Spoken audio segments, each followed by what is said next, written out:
بسم اللہ الرحمن الرحیم۔ اللہم صلی علی محمد وعلی آل محمد وبارک وسلم۔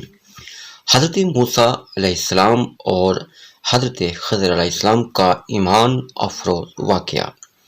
قرآن کریم کی سورہ کہف میں حضرت موسیٰ علیہ السلام اور اللہ کے ایک خاص بندے کا ذکر ہے، اور مفسرین کی اکثریت کے نزدیک اس بندے سے مراد حضرت خضر علیہ السلام ہیں۔ واقعہ کچھ اس طرح ہے کہ ایک مرتبہ جب حضرت موسیٰ علیہ السلام بنی اسرائیل کو خطاب کرنے کے لیے کھڑے ہوئے تو ان سے یہ سوال کیا گیا کہ لوگوں میں سب سے زیادہ علم کس کے پاس ہے؟ حضرت موسیٰ علیہ السلام نے فرمایا کہ میرے پاس، اگرچہ یہی حقیقت تھی لیکن اللہ تعالیٰ نے ان پر اس لیے عطاب کیا کہ انہوں نے علم کو اللہ کی طرف منسوب کیوں نہ کیا۔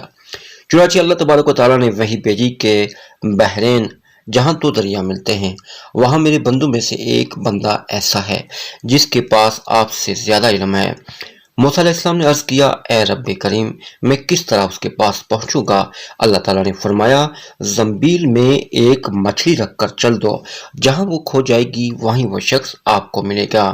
پھر موسیٰ نے اپنے ساتھ اپنے خادم یوشع بن نون کو لیا اور زنبیل میں مچھلی رکھ کر چل دیے، یہاں تک کہ ایک ٹیلے کے پاس پہنچے تو موسیٰ علیہ السلام اور ان کے خادم دونوں لیٹ گئے اور سو گئے۔ مچھلی زنبیل میں کودنے لگی یہاں تک کہ نکل کر دریا میں گر گئی۔ اللہ تعالیٰ نے پانی کا بہاؤ وہیں روک دیا اور وہاں تاک سا بن گیا اور اس کا راستہ ویسا ہی بنا رہا، جبکہ موسیٰ کے ساتھی بھول گئے کہ انہیں مچھلی کے متعلق بتائیں۔ صبح ہوئی تو جناب موسیٰ علیہ السلام نے اپنے ساتھی سے کھانا طلب کیا اور فرمایا کہ اس سفر میں ہمیں بہت تھکن ہوئی ہے۔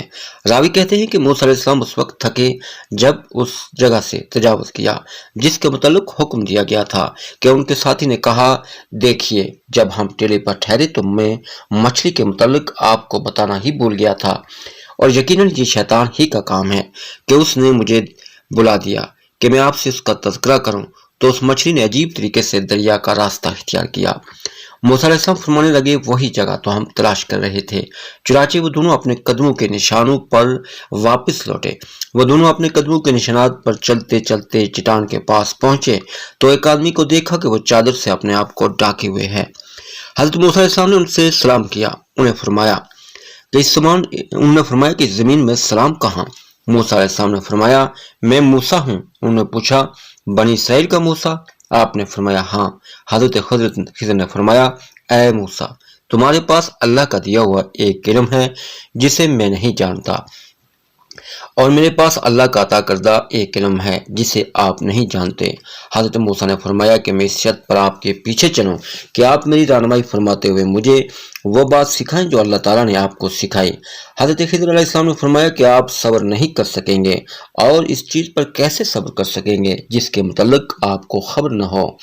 حضرت موسیٰ نے فرمایا، عنقریب انشاءاللہ آپ مجھے صبر کرنا والا پائیں گے اور میں آپ کے حکم عدولی نہیں کروں گا۔ حضرت خضر نے فرمایا کہ اگر میری پیروی کرنا ہی چاہتے ہو تو جب تک کوئی بات میں خود نہ بیان کروں آپ مجھے نہیں پوچھیں گے۔ حضرت موسیٰ علیہ السلام نے فرمایا، ٹھیک ہے۔ پھر حضرت موسیٰ اور حضرت خضر علیہ السلام دونوں ساحل پر چل رہے تھے کہ ایک کشتی ان کے پاس سے گزری۔ انہوں نے کہا کہ ہمیں بھی سوار کر لو۔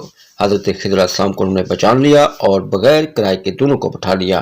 حضرت خضر علیہ السلام نے اس کشتی کا تختہ اکھاڑ دیا۔ حضرت موسیٰ بول پڑے کہ آپ نے کشتی کو توڑ دیا تاکہ اس کشتی کے والے غرق ہو جائیں، آپ نے بڑا عجیب کام کیا۔ حضرت خضر نے فرمایا، اے موسیٰ، کیا میں نے تمہیں نہیں کہا تھا کہ تم میرے ساتھ رہ کر صبر نہیں کر سکو گے؟ حضرت موسیٰ نے فرمایا، جو بات میں بھول گیا ہوں آپ اس پر میرا مواخذہ نہ کریں اور مجھے تنگی میں نہ ڈالیں۔ پھر وہ چلے اور کشتی پر سے اتر کر ابھی ساحل پر چل رہے تھے کہ ایک بچہ جو بچوں کے ساتھ کھیل رہا تھا، حضرت خضر نے اس کا سر پکڑا اور اسے ہاتھ سے جھٹکا دے کر قتل کر دیا۔ موسیٰ علیہ السلام کہنے لگے کہ آپ نے ایک بے گناہ کو قتل کر دیا، آپ نے بڑی بیجا حرکت کی۔ وہ کہنے لگے کہ میں نے آپ کو کہا تھا کہ آپ میرے ساتھ صبر نہیں کر سکتے۔ راوی کہتے ہیں کہ یہ بات پہلی بات سے زیادہ تعجب خیز تھی۔ موسیٰ علیہ السلام کہنے لگے کہ اگر اس کے بعد بھی میں آپ سے کسی چیز کے بارے میں سوال کروں تو آپ مجھے ساتھ نہ رکھیے گا، آپ میری طرف سے عذر کو پہنچ چکے ہیں۔ پھر وہ دونوں چلے یہاں تک ایک بستی کے پاس سے گزرے اور ان سے کھانے کے لیے کچھ مانگا تو انہوں نے ان کی مہمانی کرنے سے انکار کر دیا۔ اتنے میں وہاں انہیں ایک دیوار ملی جو گرنے کے قریب تھی۔ حضرت خضر علیہ السلام نے اس دیوار کو سیدھا کھڑا کر دیا۔ موسیٰ علیہ السلام کہنے لگے کہ ہم ان لوگوں کے پاس آئے تو انہوں نے ہماری ضیافت تک نہیں کی اور ہمیں کھانا کھلانے سے بھی انکار کر دیا۔ اگر آپ چاہتے ہیں تو اس کام کی اجرت لے سکتے تھے۔ حضرت خضر نے فرمایا کہ بس اب یہ وقت ہماری اور آپ کی جدائی کا ہے۔ میں آپ کو ان چیزوں کی حقیقت بتا دیتا ہوں جن پر آپ صبر نہیں کر سکے۔ اور حضرت خضر علیہ السلام نے حضرت موسیٰ کا کپڑا پکڑ کر فرمایا کہ میں اب آپ کو ان کاموں کا راز بتاتا ہوں کہ جن پر تم صبر نہ کر سکے۔ کشتی تو ان مسکینوں کی تھی کہ جو سمندر میں مزدوری کرتے تھے، اور ان کے آگے ایک بادشاہ تھا جو ظلماً کشتیوں کو چھین لیتا تھا۔